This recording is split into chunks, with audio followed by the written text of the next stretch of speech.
Right, for more reaction, I'm joined now by Ricardo Gressel, a U.S. citizen and Democrat living in South Africa. Ricardo, good to have you on the newsfeed late night. It's good to be here. I want to give you high fives. I want to, it's exciting time. It's a great moment for you, right? Indeed. I mean, there was fist bumps everywhere. Certainly for Barack Obama, a happy day today. Yes, absolutely. Barack Obama, Bill Clinton. Yeah. The poet, Amanda. Oh, Power. Amanda Gomez was fantastic, Power. wasn't she? Right. The VP, Vice President Kamala Harris, and certainly President Joe Biden. It's exciting times. I don't know, that segment that I was just watching now with I wanted to take you back there. I mean, let's start there. I mean, the important moment right now as America is supposedly pressing the reset button and returning to normalcy, returning to diplomacy, returning to democracy. The real question should be asked, how did that moment happen? Because Trump didn't just happen. No. Trump happened in America, and America has got to sit and say, how did this happen? Well, here I am, an American living abroad. I mean, I've lived in South Africa for 26 years. I love South Africa, but I also love America.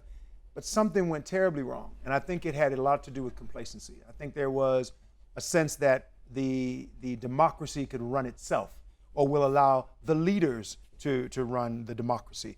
And a democracy is about the people. So the people are the ones who have to drive the policies, the ideas, the concepts, and then the leaders, the officials, the electorate, they are the ones who have to then govern based on the policies that the people want.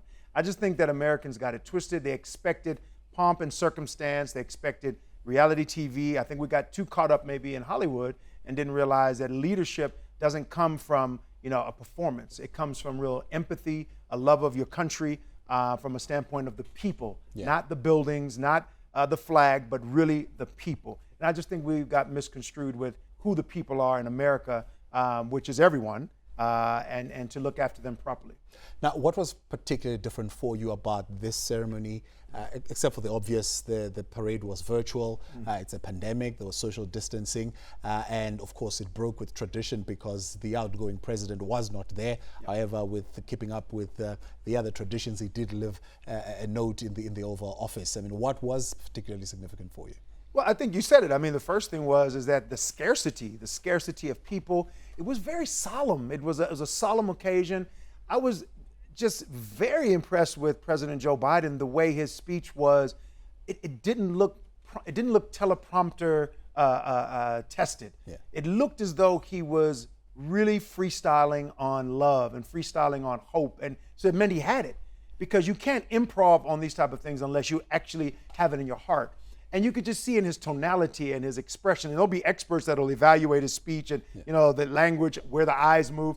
But I was taken aback at just his humbleness and his humility, as well as his approachability. Yeah. And I think it's because we missed it for so long, Thabo. I think it's been a long time not having that. So that for me was the highlight. The two things: the scarcity of there not being the real gravitas that you're accustomed to in inauguration, but the real passion and purpose and love, I think, that the president showed. Yeah, well, some media are reporting that speech was actually written already in November. Of course, he had to do some touches to it with January 6th and add that to it and other elements to it. But let's talk about the presence of Mike Pence and W. George Bush Jr. I believe when they were asked, are you coming, they said, we're waiting for the invite. They were really excited to be a part of it. I mean, that in itself and the symbolic representation of them being present in the context of what we saw on January 6th and talk around a peaceful transition and a peaceful transfer of power. Correct. It's absolutely critical. And that's why you've got a country that is divided. I mean, you've heard that over and over again, not only in President Joe Biden's speech, but we've heard it over and over again just in the nature and the culture of the recent incidents in America. And when you see Republicans with Democrats, when you see black with white, when you see folks who are not discriminating but saying we want to engage, you feel like, okay, then there's some truth to it. There's action behind it. It's not just words. And there's a lot of words spoken at an inauguration. So to have the Republican, the ex-public Republican president there, to have the handover from a current vice president to the new vice president, from Republican to Democrat. That's special. It shows that America is about unity. And this whole thing about creating a more perfect union is what we're dealing with. Yeah. We're dealing with trying to get that more. And it was said in the inauguration that it's not about being perfect, but it's about our progress and how we can progress. And that's what you saw. You didn't see it all in its entirety. You didn't see a lot of the dignitaries and ambassadors from all over the world. South Africa should have been there, obviously, if it weren't for the COVID-19 crisis.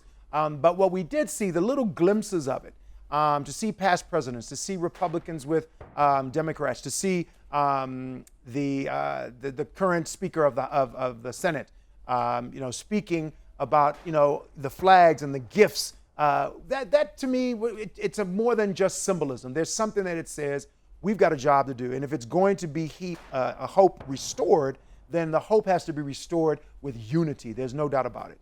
All right, Ricardo, stay with me for a bit. Let's cross on our live. President Biden and Vice President Harris are attending a wreath-laying ceremony at the tomb of the unknown soldier.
President Biden and Vice President Kamala Harris attending a wreath-laying ceremony now at the tomb of the unknown soldier. A solemn ceremony. It occurs when the President of the United States lays a wreath at the tomb of the soldier to mark, I suppose, the special moment that is happening right now. What's happening in the studio? Yeah.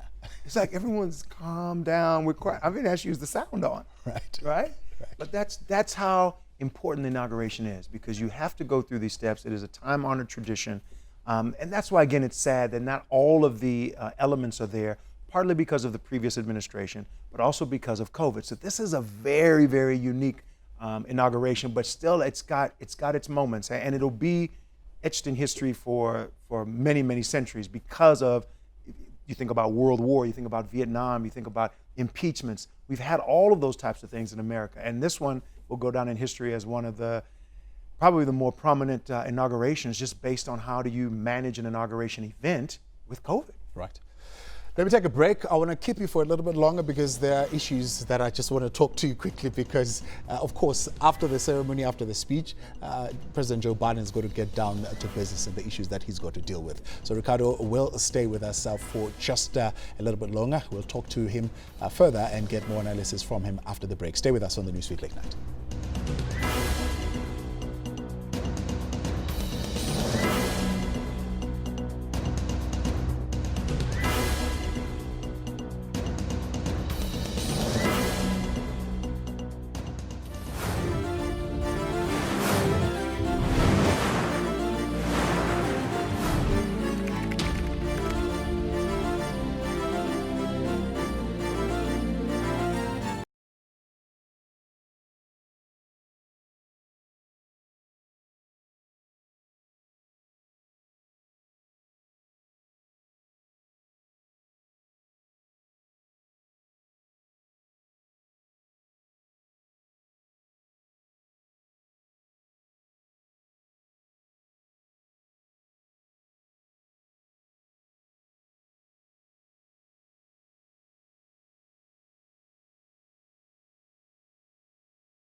I, Joseph Robinette Biden Jr., do solemnly swear that I will faithfully execute the office of President of the United States.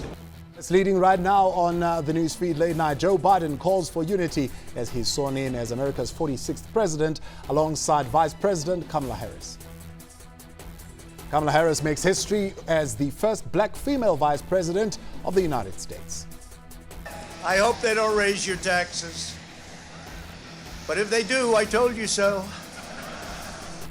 And not to be outdone, Donald Trump makes his own piece of history as he departs the White House without welcoming the new president or attending his inauguration.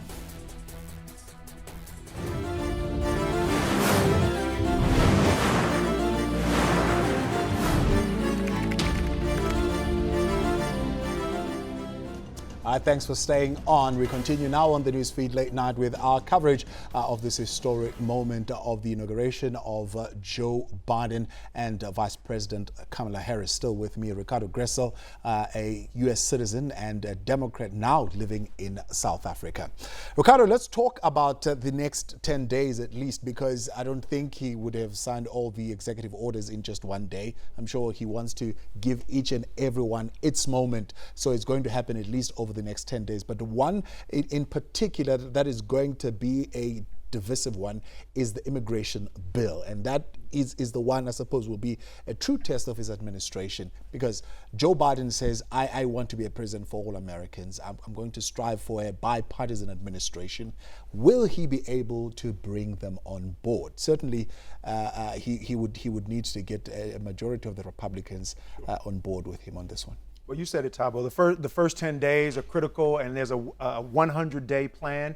And most of the policies, most of the things that are going to go in front of the Congress will happen from that first 100 days, your catapult, right? Yeah. And you know that 4 years may seem like a long time for a term president, but it's those first months in office that will really make it happen. So in terms of immigration, it's one of many different policies that the Biden administration want to put forward for this aspect of restoring hope, for bringing the nation together. I myself, I'm an immigrant. I've immigrated from the United States, and I'm in South Africa. South Africa, welcomed me with open arms. How do you deal with immigration? How do you deal with talent? How do you deal with folks that have needs, political asylum? There's so many different aspects to immigration. And the world is more multicultural now than ever. Our now vice president it has parents who are immigrants. Yeah. So she's a first generation American, just as I was. My parents were both from Panama, and they moved to America in the 50s, just like Kamala's mom from India and her father from Jamaica. So what we have here is an opportunity for Joe Biden to have someone in his camp that understands intimately and intricately the details of immigration. So hopefully the convincing, besides the bipartisan opportunity, is the real life opportunity that says we see that it's a good thing if you can have the right type of filtering processes and the right type of laws that go around with open borders, is that you can have a Kamala Harris, right? You can have a Ricardo Gressel. I think that there's benefits to being able to share and to contribute, especially in the era we're living in now, where there is lots of multiculturalism, but there's also people fighting it, which is what we saw with Trumpism, closing up borders, and we see where that ends up. And speaking of Trumpism, it wasn't just about closing up borders, but I mean, the big issue here was about separating mothers from their babies. That was hard to swallow. That was very hard to swallow. I think, again, when you think about leadership, you know, the first word that comes to mind for me is really from Nelson Mandela, that was about servant leadership. It takes empathy to be a servant leader. You have to put yourself in someone else's shoes. And I don't think the previous administration led by Donald Trump was able to live and even wanted to, even tried to live or walk in someone else's shoes. And I think that when you have a heart and when you recognize that people are people and that we're all just trying to have opportunity and live better, that you want to give especially the youth, children, the opportunity to have that same life. So it was a very disappointing time and a very dark part of the Trump presidency, I think. And I think you're going to find that doesn't really have a Republican or Democrat sort of stain. I think that's really a Trump stain. And let's hope that the Republicans in the House will see that critically that's one of the things that has to be done away with. It's going to deal also with a rather challenging foreign policy at this particular point. And I mean, in the UK, I think one of the speakers there saying that, America has, the United Kingdom has got a friend again now in America. And a poll was recently done. In fact, it's not just Americans, but Europeans as well, who actually did not trust America very much. And Biden has got to come back and engage with the world again. But engaging with the world also means having to deal with Russia. He's being heard saying that he will continue to investigate that Russian hack. He's got to deal with the trade wars that were created by Trump with China. And I suppose also the whole issue of just ignoring Africa at all under the Trump administration. Well, again, you're going back to, you've got the first 10 days critical, and then you've got the 100 days, and you've just put on the table, I mean, a myriad of things that cannot be speculated on. I mean, what I believe that President Biden and Vice President Kamala Harris, along with Congress, what they have to do is they've got to work together. They've got to prioritize. And President Joe Biden prioritized 4 things. He said, critically, COVID-19. We've got to be, we can't work properly, we can't play properly, we can't even unite properly with this pandemic over our heads. So let's get that sorted out. And the other 3 are just as critical. I think they're tantamount to one another. There's the economy that they've got to get on board, which is a global issue, which involves trade and what have you as well. And then there's this thing around racial justice. Now, it's interesting that making racial justice a priority speaks to why the country is separated as it is.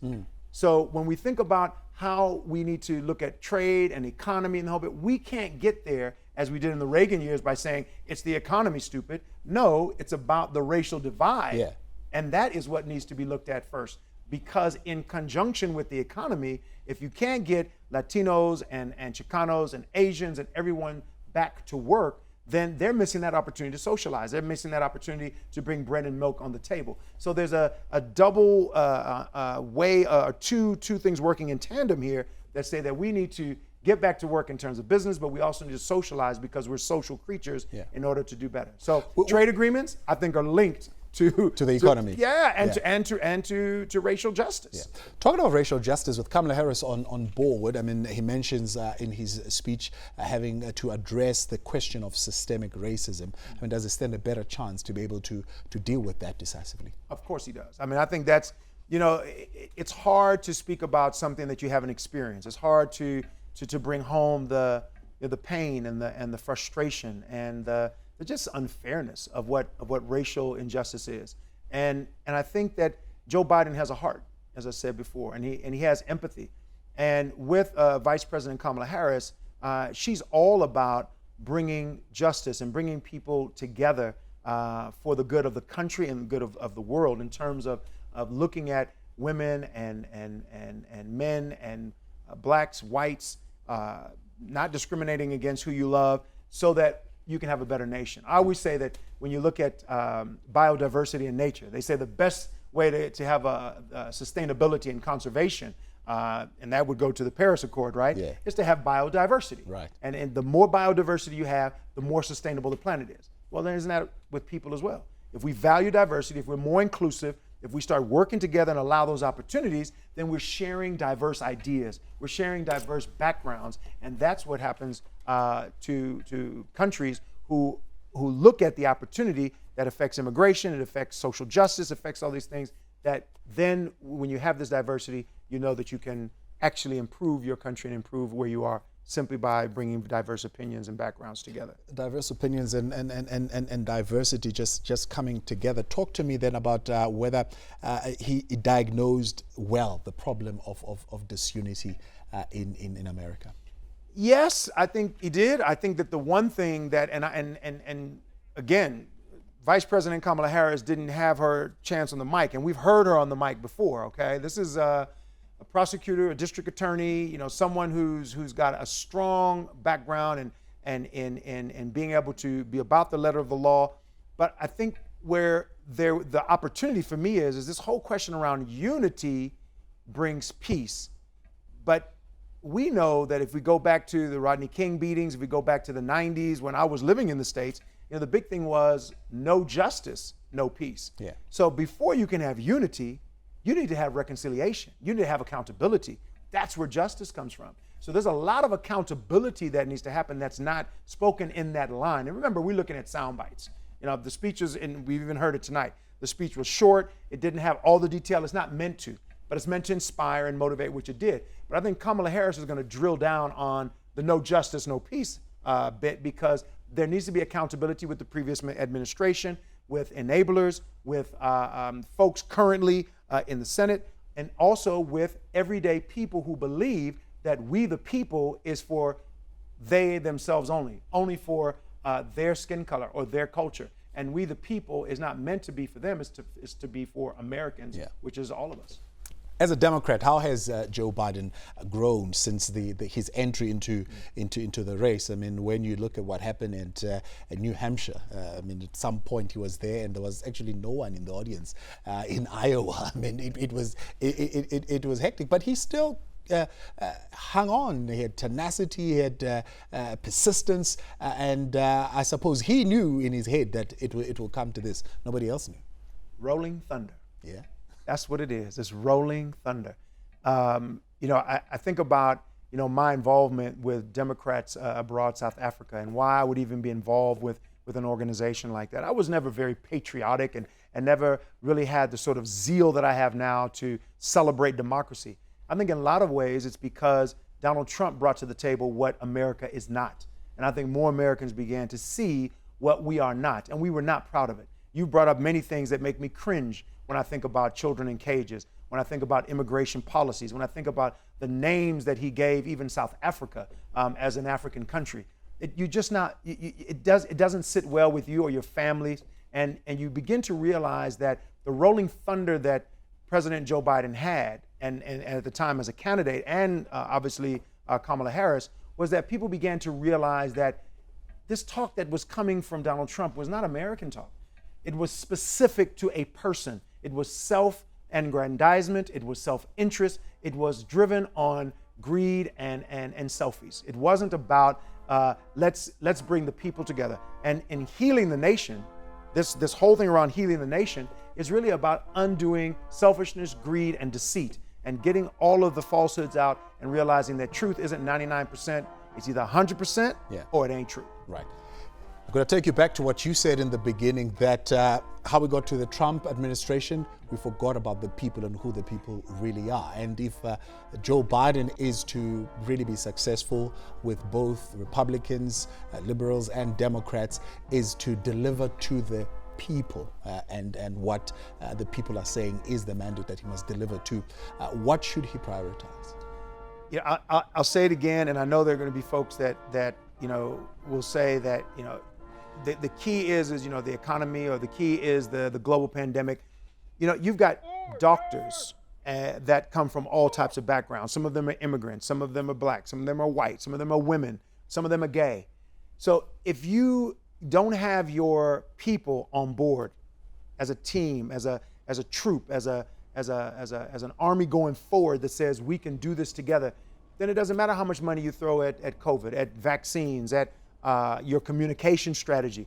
You've got to make sure that your team is united. So in my opinion, I believe that the 4 key areas are tantamount to each other: certainly COVID-19, the economy, the Paris Accord, and racial justice. But there's something about racial justice that speaks directly to this aspect of we the people for a more perfect union. I think we need to define who those people are, Americans in this case, and we need to define how we get to the more perfect union. So for me, the priority is racial justice and undoing the wrongs that we've seen for 244 years. It was inked in the Constitution. The Constitution said we the people. Well, it didn't include, it was only for free males. It wasn't for women, and it wasn't for enslaved people who were enslaved by white folks. That needs to be addressed. Yeah. And every time we don't address it, that undercurrent is just tearing up. Even 2 weeks ago, it tore up the Capitol. That was an unfortunate. In fact, it was a disaster. It was terrible. It was it's a disgrace. But it speaks about also America not just looking at itself as just the only example of democracy. I suppose they got a wake-up call there as well. Correct. I think they can learn something from South Africa as well, right? Why not? Indeed. Why not? Well, we must learn from each other. Absolutely. Ricardo Gressel, stay with us. We'll talk to Ricardo. He's a US citizen now living in South Africa, also a Democrat. We want to talk about the pardons that former President Donald Trump managed to sign just before he left office. He didn't include his name there or that of his lawyer, Giuliani, but we'll talk more and get more reaction from Ricardo when we continue next.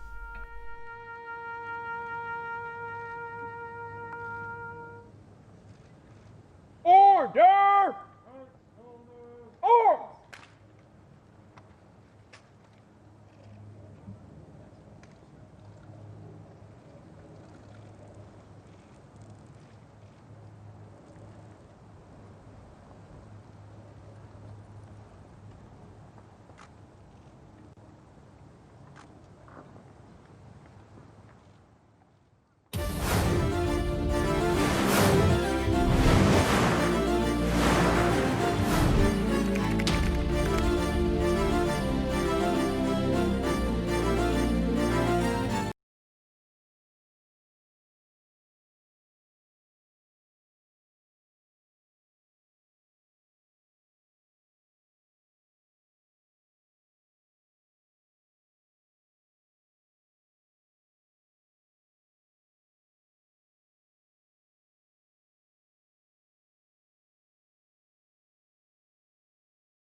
All right, thanks for staying on. The Newsfeed Late Night continues with more reaction now on the US inauguration. And I'm joined here in the studio by Ricardo Gressel, a U.S. citizen and Democrat living in South Africa, to get his views and impressions, especially in these formative early stages of this administration. So, Ricardo, let's talk about the exit of Trump and the 11th minute or 11th hour pardons and commutations that he granted. A vast majority of the pardons, of course, are people that we do not know. But with keen interest, Steve Bannon is one of those who's been pardoned and is a former fundraiser of Donald Trump.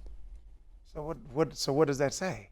I mean, first of all, we know that we need to deal with campaign fraud. We got to deal. So for me, you're overexposing yourself to corruption and to deceit. But this is the Trump presidency. Definitely fearless when it comes to lying and it comes to putting it all out there. But I think it feels like Trump just looked at what am I able to do as president? What type of things I can get away with? And he was ready. And on the last day, 70 plus pardons. Yeah. I mean, how many pardons have presidents had in the past? 0, 1, 2. So for me, it was strategic. It was a strategic way to see how much I can get away with and to see just how far I can go. Yeah. And he's not going to laugh all the way to the bank. I mean, he did say at the end of his speech that we would see him again in some form. I think what does that even mean? What does that even mean? I mean, we know Steve Bannon is the guy that was supposedly raising money for the wall, and he's now been arrested because he took some of that money for himself. So it's a federal pardon, but certainly there are state cases that the state could still pursue. He hasn't even actually gone to trial, and he's already received the pardon. Right. So there are still others that have to be considered as well, because that crime is not done alone. So he couldn't pardon everybody, including himself. So there still is an opportunity for some of it to go to trial, at least from the standpoint of things that might incriminate Trump himself. And I know that there were talks about why he shouldn't pardon himself, and there was a question about whether he can. But the real question is that this form that we're going to see him in again, I think when he said it, he probably thought that we'd see him, running for office, or I think that was the piece that he was trying to get to. But the reality is, I think we're going to see him at trial. I think we're going to see him, hopefully, being accountable for the wrongs that he did in America. The Senate trial date has still not been set for his second impeachment. You think he's not going to come back from that? I think that, the head of the Senate has said it, clearly that, and he's now going to be the minority leader, but he said it clearly that, he's all about the institution. He's all about the Constitution and playing it by the book. He's, obviously proudly American, but probably American from the Constitution perspective, not just the flag. And I think that bodes very well for a possible conviction. Certainly, I think it'll bring more Republicans than the current 10 that have considered a conviction. I believe they need 17 in order to get a conviction. So I think it brings a stark possibility that we might find Donald Trump getting convicted. I think the question is why would you do it? Why would you want to do it? After his presidency. And I think it's mainly because American people would want to know that their tax dollars aren't going to pension funds and security and all of these perks that you get as an ex-president. That is definitely for presidents who've done their duty and they've done their service, but not for someone who's done the exact opposite. For one who's incited violence and one who's wreaked havoc on our capital and on our democracy. Is this an end of those right-wing movements like QAnon and KKK who have seen? I mean, of course, KKK has been around for years. I don't know if this would be the end of it, but with Trumpism almost now out of the White House, is Trumpism really dead? Well, I don't think dead, but I think with an approval rating going out at 34%, the lowest that we've ever seen. He's been touted as the worst president ever. I think a lot of the followers have dropped off, but there will always be people looking for an excuse to fight against a system they don't think works for them. So we talked about multiculturalism, and multiculturalism means that you've got to play fair with people that don't necessarily come from your environment or from your camp, people that you might even feel uncomfortable with. But if the Biden administration can focus on the positive of bringing multiculturalism in there, I think it'll continue to bring down this one-sided view and this anarchy that we notice because of the fact that Trump said that, you know, if you're my people. You know you can do it. I love you. But why would you want to side with folks that are that are creating violence and wreaking havoc? So I don't think it's the end of it, but I think it will die down a bit and simmer up. There may even be some flashes of it, obviously in the early stages. But I think in the Biden administration, not only from a security perspective, but also from a perspective of celebrating a hope restored and celebrating how we can be a unified nation, I think will help to simmer it. Yeah. This call for engaging with the world again, or a return, as they say, of diplomacy, a return of multilateralism. Why should South Africa be excited about that? Oh, come on. I mean, this is the country with the most liberal constitution in the world. I mean, everybody wants to see South Africa win, at least those who want to celebrate democracy. The question is can we enforce it? So to enforce a democracy, you have to look at the Constitution, and you have to be sure that you understand, read it, and follow it. Not just the leaders and those who govern, but also the people. And I think that when you look at the United States, I think more and more people are going to the Constitution and say, how does this work? How can we make sure we protect democracy? Well, it is that document. And in South Africa, I think there's an opportunity now, especially for our young people, to look and see what America did to protect itself, to protect democracy. And they've done a very good job in a very short amount of time with a lot of pressure in terms of the virus, the economy, health, and everything else with it. And a president that wasn't interested in necessarily helping with that change and that transition. So it'll be very interesting to see how South Africa, especially youth and our leaders in South Africa, can see how we can work together by taking the example of how you get up again. Yeah. Because, there's no doubt that America got knocked down, but it's not in how hard you get hit. Sylvester Stallone said that right in Rocky. So how hard you get hit, but it's how hard you get hit and still can get up. And you can see Joe Biden and Kamala Harris are both up and ready to go and fight. And South Africans should be the same way. Based on what? Based on democracy and the Constitution protecting it. Talking about getting ready to get up and fight. I mean, if you look at Africa and as a continent and some of the African countries and the bilaterals that they've now formed with China, for example, is this going to be a scramble for Africa between the United States and China? Woo, you ask tough questions here, Thabo. That is a tough one because, I mean, it's very much focused on capitalism, the economy. It's based on purchasing low, selling high. It would mean there would have to be a reform of capitalism. We'd have to look at how capitalism can still work and what's good about capitalism. It brings competition. So that's good. It should be about competition. It should be about some privatization, but we got to drop some of these fences down in privatization. We need to build up some more unity. And you can't do that with a stark capitalism that says I'm able to buy lowest, which impacts labor. It impacts, how goods are moved and sold, immigration policies. So it's not fair if just because you can buy low that you can sell high. So we need to look at capitalism, I think, in its reform state and see how these agreements, especially with China, the United States, and Africa, and how we can play nicely together. And I don't mean nicely in terms of folks can't make money and they can't compete, but we should play nicely to look at the infinite game, not just look at the short-term wins. The next 100 days, before I let you go, what would be, at the end of the 100 days for you, a tick for the Biden-Kamala Harris administration? Oh, my goodness, bro. The pandemic, man. To see, how we can work, play, learn together with less fear and less anxiety. So even though we wear a mask and even though we have to be socially distant and practice hygiene with our hands, which is still critical and will be for a long time, we still learn more about technology. We still learn more how we can be virtually connected. We learn more about our faith. And it doesn't matter which religion you're from, but your faith in yourself linked to what moves your spirit in order to get to move forward.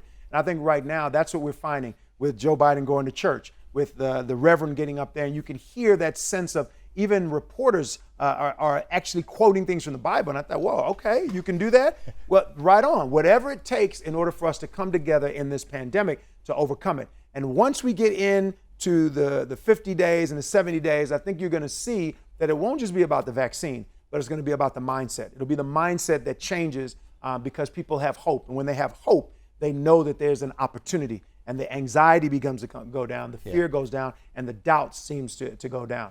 Ricardo, enjoyed the conversation tonight. Much appreciated, and thank you very much for coming through. Thank you, Thabo. That's Ricardo Gressel. He is a U.S. citizen and Democrat living in South Africa.